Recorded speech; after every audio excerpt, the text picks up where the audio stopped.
the 8 parts of speech. All the words in the English language can be organized into groups according to the roles they play in a sentence. We call these groups parts of speech. In this lesson, we'll take a look at the 8 parts of speech. Here are the 8 parts of speech. We'll start with nouns. Nouns are naming words. They name people, places, animals, objects, and concepts. For example, Dan visited England, and Caitlin wasn't going to let fear stop her. In the first sentence, the words Dan and England are nouns. In the second sentence, Caitlin and fear are nouns. There are 2 types of nouns: common nouns and proper nouns. Common nouns name generic things. Proper nouns, on the other hand, name specific things. Proper nouns need capital letters. In our 2 sentences, we have 1 common noun and 3 proper nouns. England refers to a specific country, and Dan and Caitlin refer to specific people. The next part of speech is pronouns. Pronouns take the place of nouns. Pronouns include words such as he, she, it, and they. For example, Mark kicked the ball over the fence. He went to look for it. The word he has been used in the second sentence to replace the word Mark, and it replaces the word ball. Pronouns are used to avoid repetition and to make the sentences sound less clunky. The next part of speech is adjectives. Adjectives are words that describe nouns. Take this sentence. The nervous driver navigated the icy roads. Nervous describes the driver, and the word icy describes the roads. Nervous and icy are adjectives. Articles, that is, words such as a, an, and the, are often classified as adjectives. Now let's move on to verbs.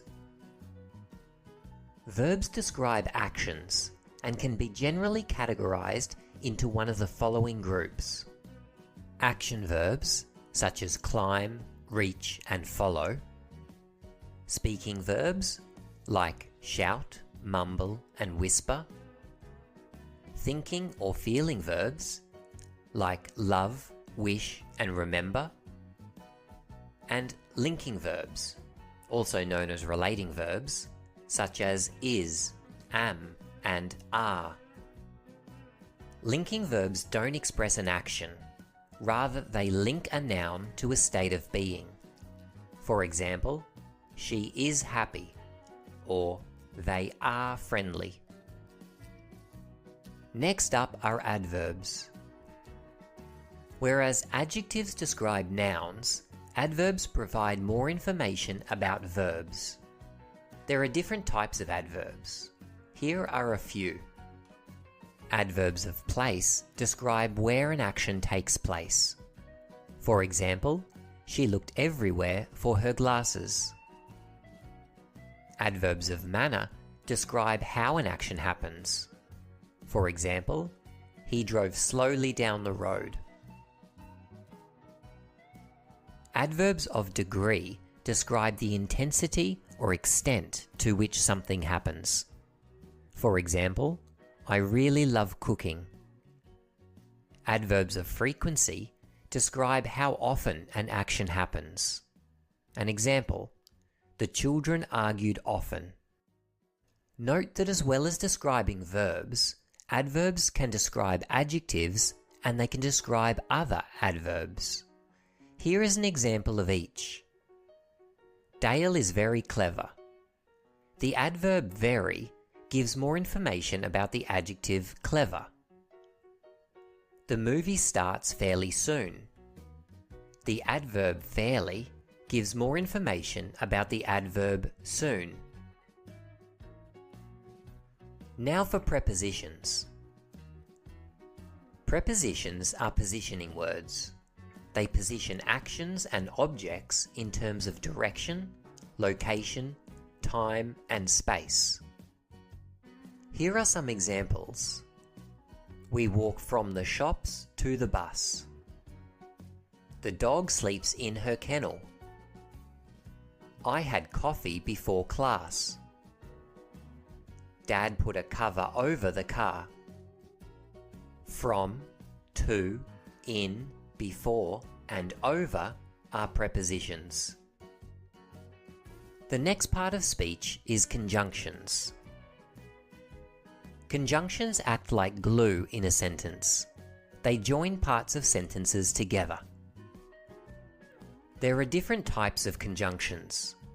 Coordinating conjunctions join words, phrases, and clauses that are grammatically equal to one another. The most common coordinating conjunctions are for, and, nor, but, or, yet, and so. Here are some examples of coordinating conjunctions in use. He swims and he plays guitar. She wants to watch a movie, but he wants to read. Some conjunctions are subordinating conjunctions.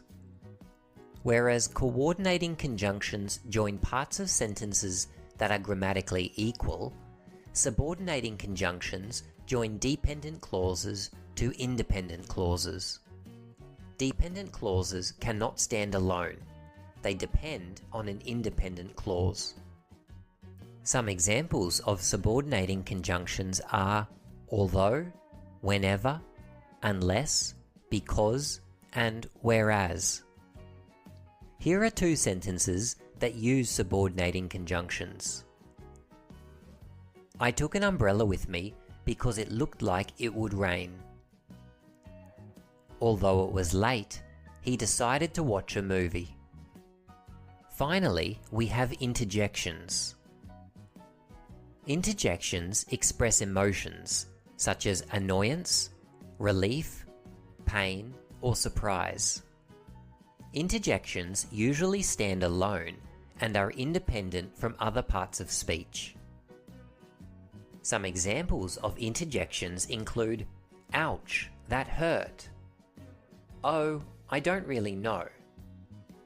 Wow, what a catch.